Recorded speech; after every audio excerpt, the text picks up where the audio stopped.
So, welcome everybody back to Velo Sound. When we are recording this, it's the beginning of August, and it looks like, I would say, early October right here in Germany. I hope that when you watch this, the weather will be better. I'm not really sure if the musical accompaniment that we're having for today will make it any brighter, but it will definitely make it better. So I'm very, very pleased to have two guys from Loather here on our show. So thanks for joining, guys.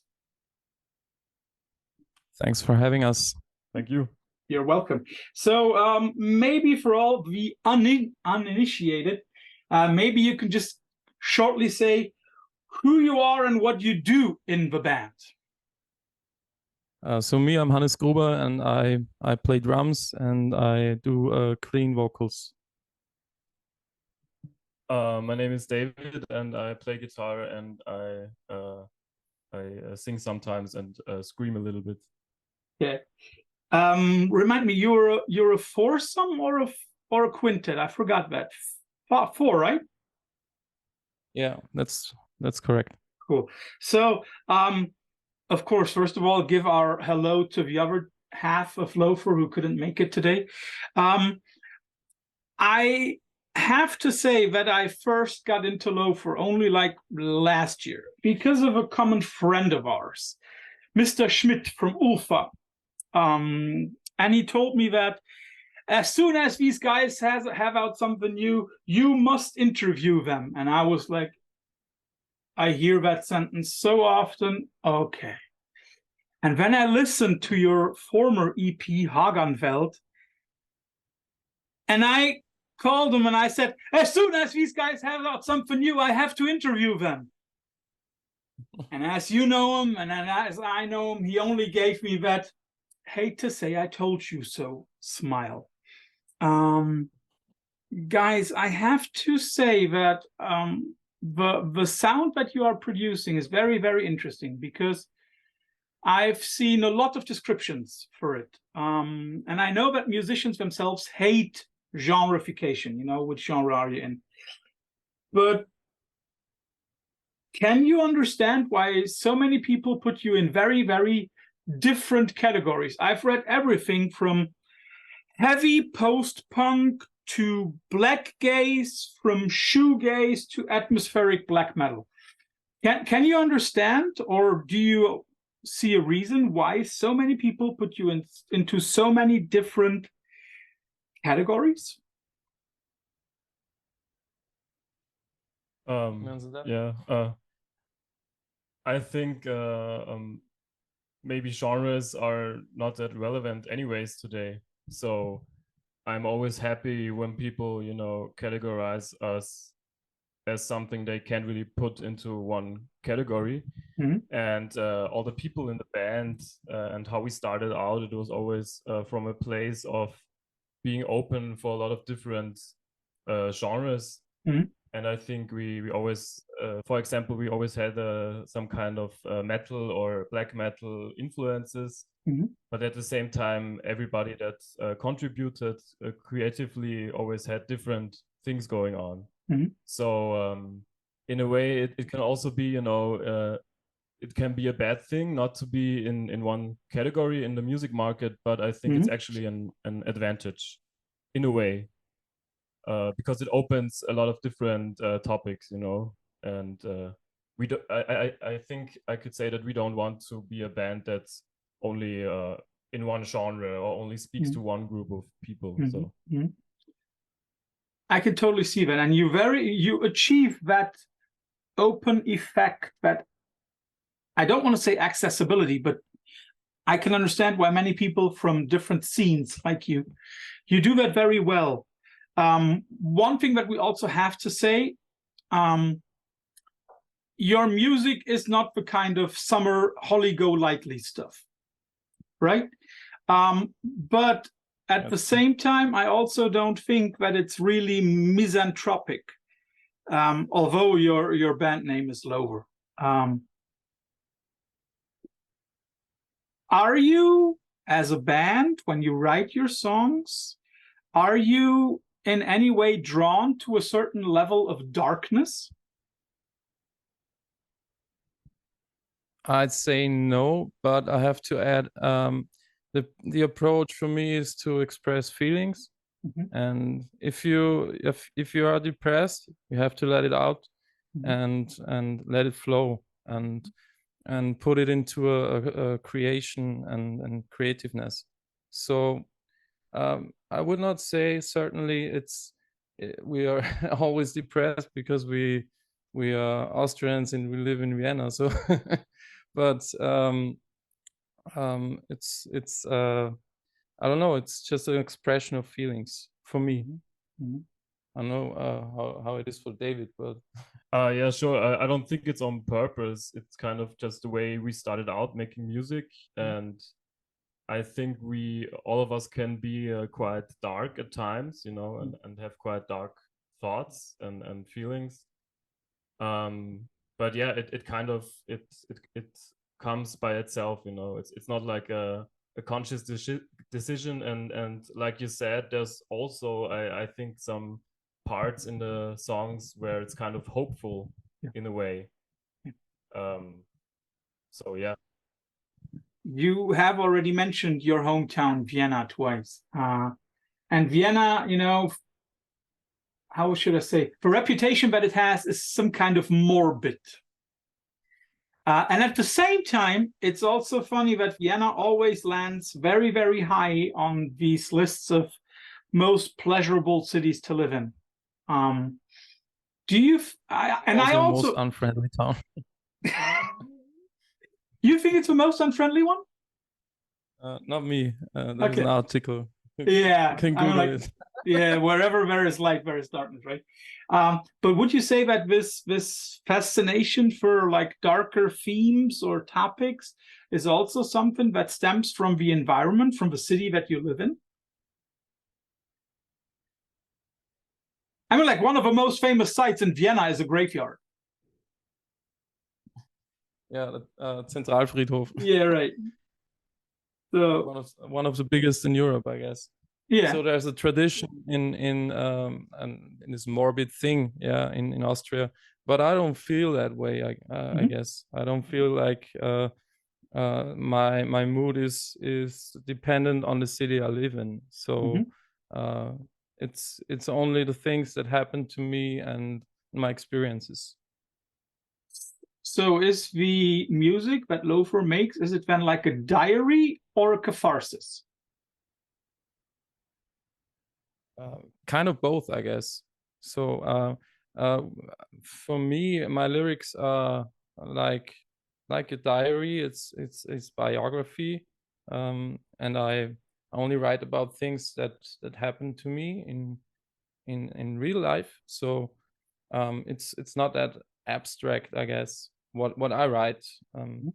But that's only goes for me. So maybe you like to add something. Yeah, I think I would tend to go for the catharsis thing more, because usually when I write stuff, it doesn't have a direct connection to my everyday life, but it kind of comes outside of my inner being.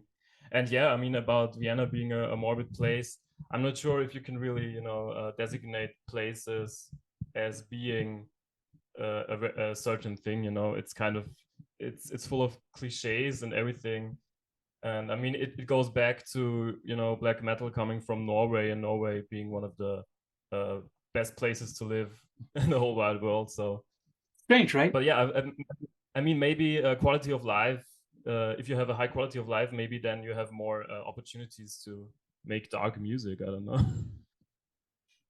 Maybe it's just the way that wherever there is a lot of light, there is also a lot of darkness.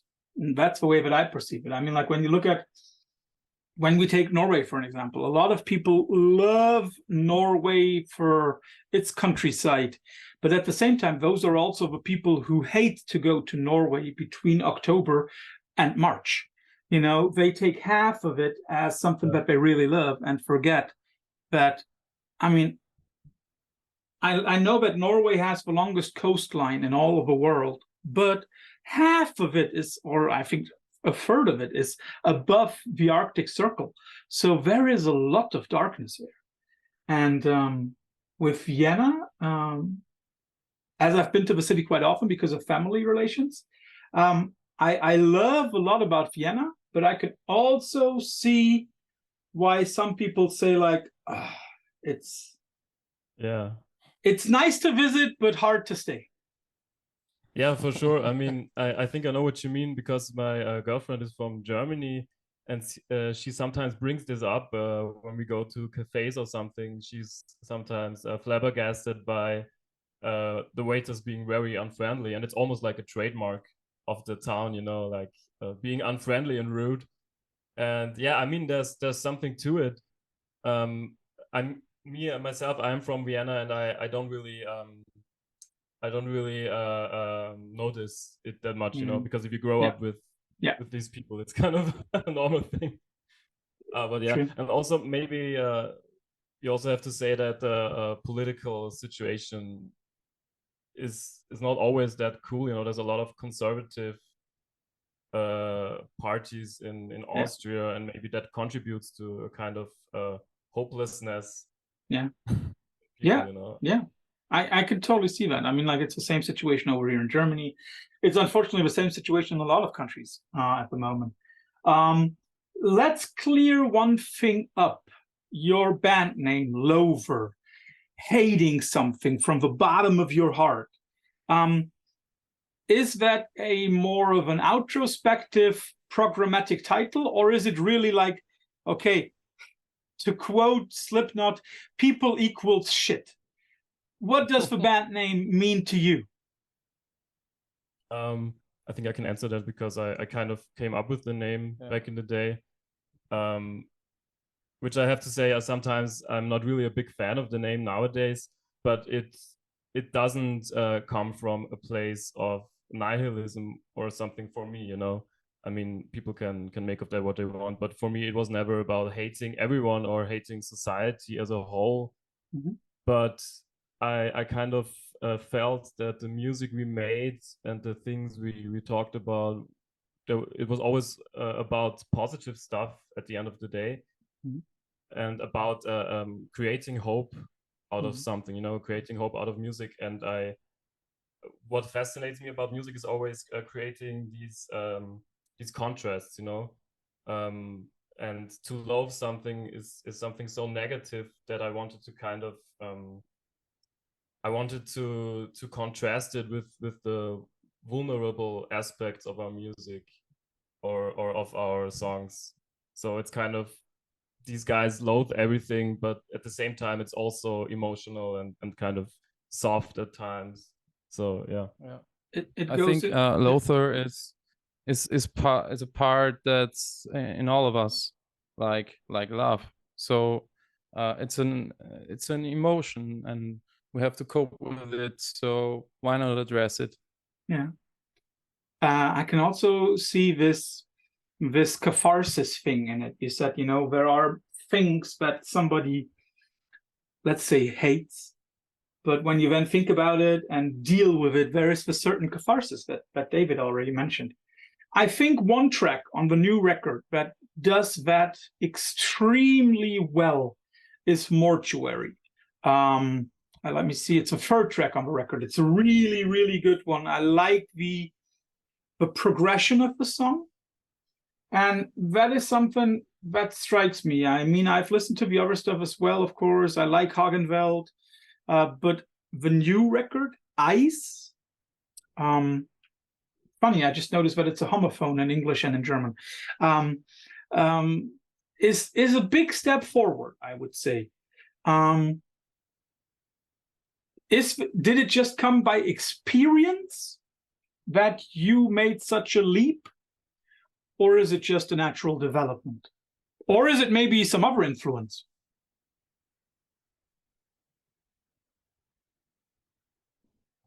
It's hard to say, I guess. But it's a kind of a development. The development in the relationship of, I guess, four of us. So we kind of developed together, and relationships are always developing. And I think that's the thing. We made that gap from Hagenfeld to Eis. Eis is, I guess, it's more it's more progressive, and it got, I don't know how to say this, but it's not that intuitive like Hagenfeld, in my perception. Yeah, I think there was kind of an urge to have a bit more structure in there, or maybe more kind of a song approach, at least from my perspective. And you also have to say that it developed very quickly. It was like we had a few ideas, and then we kind of decided that we wanted to do this very fast and kind of make something out of that very, very quickly. And then I think the songwriting lasted not really a lot more than 2 weeks. And then when we recorded it, we kind of finished it up at the same time, you know. And yeah, I mean, it's definitely, I think, a development from Hagenfeld. And I think you can kind of identify the parts that were present in the Hagenfeld release and kind of make them out in the new record. And that's what's always cool to me, to see like we always had this in us, and now it kind of comes out in a maybe a bit more realized way. So then one question that I of course have to ask: how do we have to envision the songwriting process for Loather? Is there like a main songwriter, or do you develop the songs all together? I'd say we do that together, and the instrumental parts come first. So there's a riff, sometimes from David, sometimes from Michael, and we jam around that riff, and then the instrumental part is building up itself. So we let it flow, and then we put a structure that fits to the certain situation where it was created. So we built that up again, and then the singing comes later. So in the process of recording Eis, it was, I guess, a few weeks, even months, sometimes later. And whenever I was in the mood to sing, or I had an idea, I recorded it, and yeah, it was like that to me. And Hannes, correct me if I misread it, but you also mixed the album, right? That's true, yeah. So I mixed it at home. Totally fine. And then David, are you happy with the mixing engineer in this case, or would you say like, I have to get another one? Don't say anything wrong. I mean, there's always creative differences, but as a whole, I'm very glad about the sound. The first thing I noticed when Hannes was mixing it was that the drums are very strong and very kind of powerful this time, and I think that's one of the reasons why I like the record so much, is because it has kind of more of an oomph to it, you know, more of heavy drums, and that's what I liked about it. And besides that, I'm not really a production or mixing person per se, because I can't really tell, you know, this or that thing. I can say like maybe that thing is not loud enough or something, but besides that, I'm kind of open for it, and I think that the sound turned out really nice. It's kind of funny because everybody says, oh, it's so muddy and it's so you can't hear anything, and the guitars are kind of unrecognizable, or a lot of people do, and to me it's I think our cleanest recording we ever did. So yeah, and I think that, you know, in a way that is, at least to me, a kind of a reflection of the metal roots, the black metal roots that, you know, some earlier Loather records still had. I've already hinted at it. To me, there seems to be a lot of darkness on the record, but not a darkness that is like Burzum. To me, it's more like a post-punkish thing. Have there been certain... I recognize the last thing you said. Again, please. You said it's not a bosom. It's more of a what kind of thing? Yeah, for me, it's more like a post-punk thing. It's not a black metal record per se. To me, there is a lot of post-punk in there. A lot of these 80s things like Fields of the Nephilim, Killing Joke, maybe even a little Bauhaus because of the bass work. So is that something that influenced you, or what were the influences for Eis?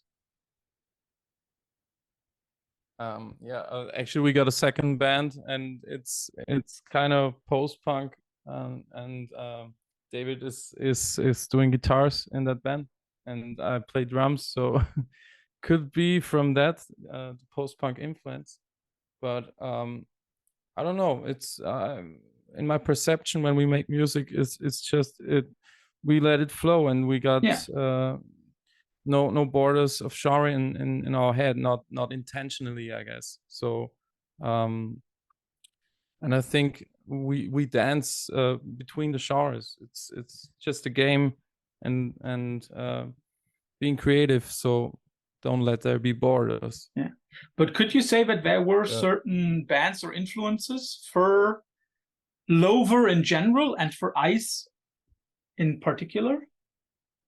I mean, that's always kind of hard to say because it's 4 different people, working on it, and I think we're all into Earth, I would say, or maybe stuff like some 90s grunge bands. Okay. I think Hannes is a big fan of Mark Lanegan, for example, and also like, I don't know, like the music of Jim Jarmusch movies and stuff like that, or folk music, yeah. And I mean, if you say post-punk, I'm like, Joy Division is one of my favorite bands, and of course the influence is in there. Yeah, I think you can definitely tell that it's not really the classic metal influenced thing like the music we do, and I think that's kind of a cool thing about it. And you also have to say that a lot of the early black metal bands also, like, I think their goal was to not be like other stuff that came before, and to not just take metal and do it the same way as it was before. Yeah, totally true. I mean, I think that's a cool thing.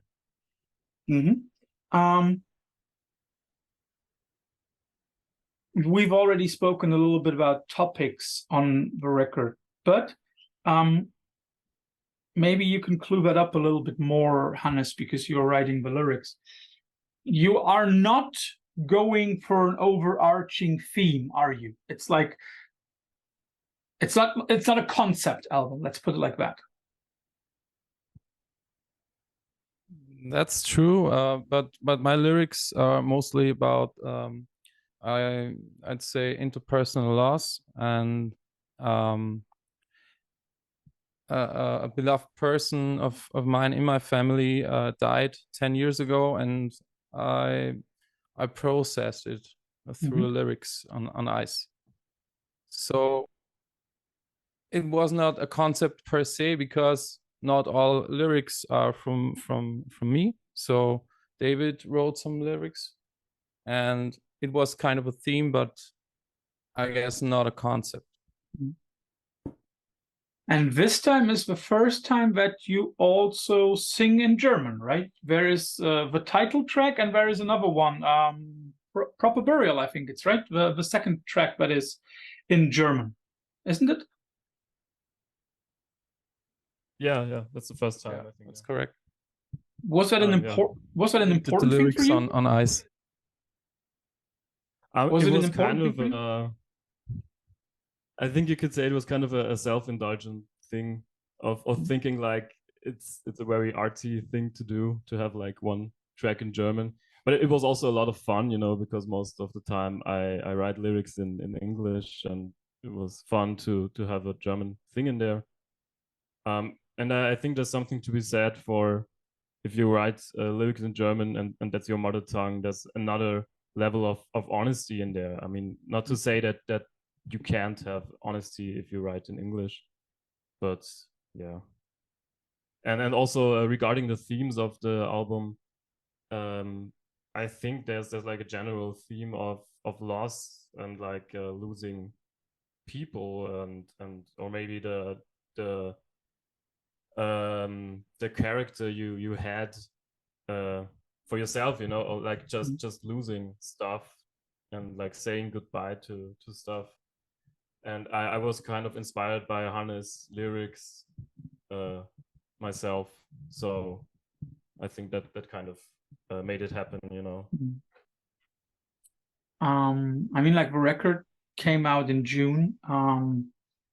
Is it one of these records that were conceived and written during the pandemic? Because I could imagine that that also had some kind of influence on not the songwriting, but maybe on the lyrics, the isolation thing and all of that. For me, it was not the decisive point because we wrote it, I guess it was 2022, was it? In February. Think we had a lot of demos that were written in 2020 or 2021 even. But yeah, we finalized it in 22. Yeah. So yeah, the pandemic was in its final part, I guess.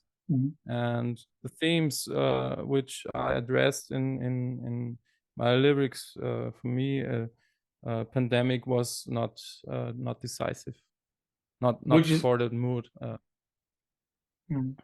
Which is also once in a while a cool thing to hear, because a lot of the bands that we've spoken to lately shared this experience. Okay, we were writing these songs during the pandemic and it influenced them and stuff. So then I have to ask, I mean, like these songs are, of course, the result of a long process.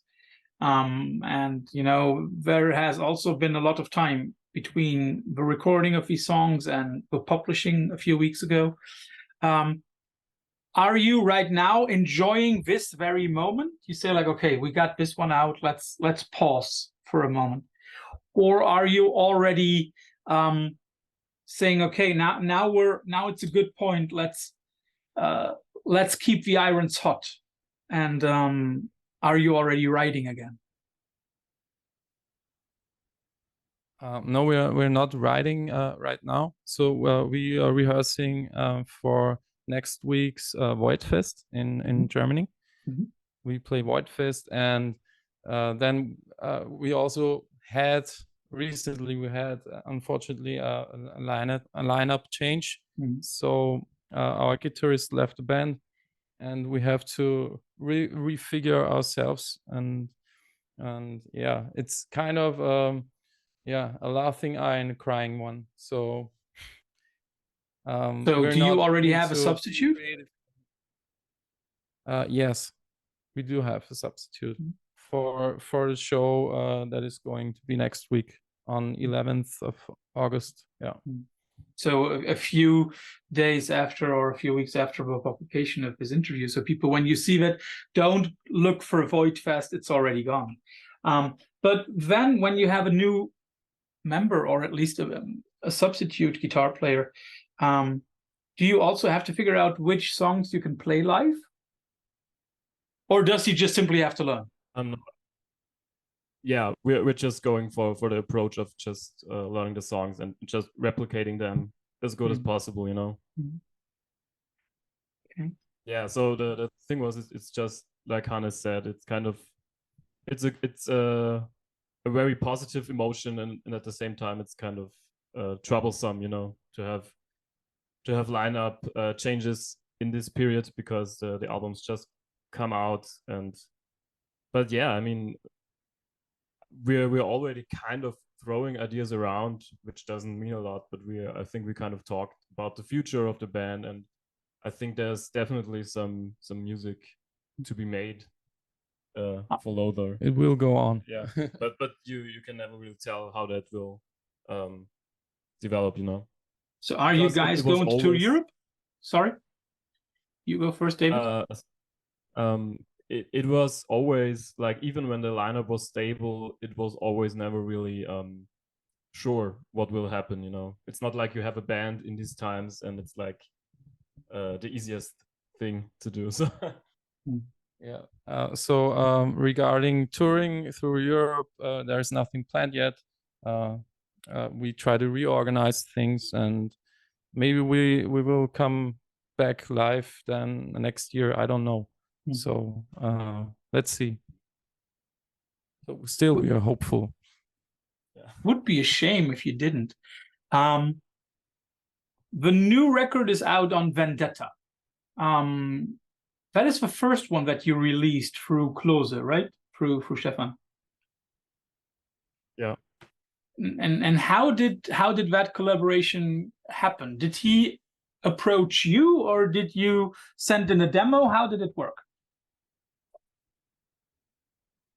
Actually, it kind of goes back to, like you already mentioned, it goes back to Ralph from Ultha being kind of a really big supporter of ours. And it's so funny because I think we met him 4 years ago or something in Linz, in Capu, and all the Ultha guys were very friendly and very welcoming. I guess it was 2019 in October. Oh yeah, it was before the pandemic, yeah. In Capu, Linz. Yeah. In Capu, yeah. And so it goes back to Ralph just pushing us and kind of, you know, giving us these contacts, and he kind of made it happen. I think you could say that, yeah. It was we had a different label that was interested also because of Ralph, but they jumped off, and then we made a Vendetta connection through Ralph, and then we met Stefan from Vendetta in Köln at Unholy Passion, and yeah, he's a great guy. He's very easy to work with. I think it was harmonic from the start. So I think he has a feeling for being an artist and give artists freedom to do things how they like it. And that's you can be creative and all the other stuff he's caring about, and he does it really well. So big thanks to Stefan on and on this occasion, and big thank you to Ralph. Yeah, I think we should get that in this video. Like, thank you to Ralph and all the guys in Ultha and to Vendetta for the trust. You definitely, we will definitely have it. We don't cut anything. We have one takers as interviews. But also to make it clear, as much as Ralph and Stefan like each other, and as much as they can work with each other, Stefan is good enough of a businessman to know if something is bad or not. And that should also be something that you should take for yourself. It's a very good record. What struck me about the record is the artwork. Because the artwork itself is, again, also a little bleak, but it's not dark. It's cold, but it's not lightless. Who came up with the idea, and who did it? That was David, and the picture is from Harald Solberg. I think is it a Swedish painter, or I think he's a Norse. I think he's from Norway. Norway. Yeah. We talked about the album covers, and we had a lot of different ideas, and I thought that image was striking because it has, like you just said, it has a cold and a dark quality to it, but at the same time kind of a dreamy one, and it's got very strong colors. I think I came across Harald Solberg in a random Facebook group, you know, where there's like painters from the north or something, and there's a lot of very great artwork there. They always post stuff like Edvard Munch and different art from Scandinavia. So I just saw that picture and I knew that I liked it very much. And yeah, I think it's kind of it evokes a certain mood, you know. It definitely does.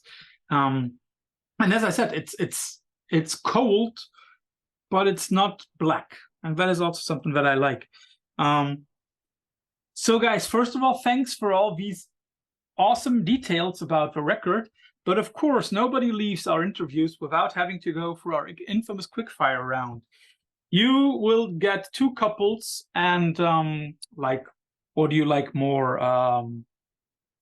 Joy Division's No Control versus Love Will Tear Us Apart Again. You know, what do you like more? And you have to choose one of them, and then give a short explanation for your. Again? You have to choose one of the 2 alternatives and then give a short explanation. For Joy Division, you know, like She's Lost Control or Love Will Tear Us Apart. Okay. I see. Yeah. So let's start off with a few things about your city. Which cake do you prefer, Sachertorte or Torte Imperial? I prefer a Sachertorte because it's classical, and I like this kind of thing. But yeah, I don't know. I have no idea what Torte Imperial is, but yeah, I'll go for Sachertorte if it's a moist one. Oh yeah, that's true. If it's dry, then it blah blah blah. That's not good. I'm not sure if you will give me an answer to the following 2 alternatives, but nevertheless, Austria Wien versus Admira Wacker. None of them. David? I can't say anything. I'm the least soccer person in the world, I think. I have no idea. I actually I went to a soccer academy when I was young, so but I think Austrian soccer is not the best one. So. Yeah. Some post-punk. Fields of the Nephilim. I have to admit that I've been a member of Bayern Munich for 20-some years, so okay, that's just the way it is. Life. Yeah, that's for life. But I have to admit that German soccer at the moment also sucks. It's just happening.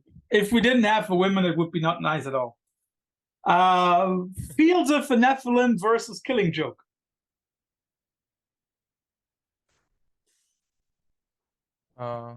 Fields of the I Nephilim? didn't understand. Fields of the Nephilim or Killing Joke? I only know Killing Joke, so I go for Killing Joke.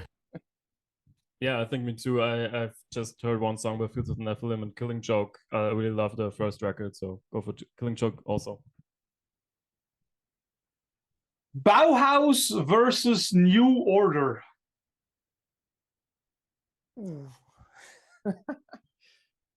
New Order all the way. I don't know. I would go for Bauhaus this time. Danzig versus Samhain. Danzig. Yeah, definitely. Danzig. I don't know either of those very well, so Danzig. Let's go to some later stuff. You've spoken about like grunge records or alternative records from the 90s. Alice in Chains versus Soundgarden. Alice in Chains. For me. I'll go with Soundgarden. One of my favorite bands from my youth. So. Nirvana versus Pearl Jam. Nirvana. For sure. That was an easy one, right? Bathory versus Venom. Bathory. Mm-hmm. Yeah, Bathory for sure. Venom is very, very fun, but Bathory is cooler. You say that it's very fun. Do you think that fun or humor belongs into music? Yes, for sure. Yeah, I'd say so too. Yeah, you can never take yourself serious if you do music. If you take yourself serious, then you have to do something else. That's true. Yeah. 2 German cities, and I'm very sure that you know which one to choose. Cologne versus Hamburg. Yeah, we have to choose Cologne. Yes, you have to. Because of Ralph. And last one, your record is called Ice, so I cannot simply go around it. Vanilla Ice versus Ice Cube. Which hip-hop artist do you choose? I can't decide. So maybe it's your call. Yeah, no.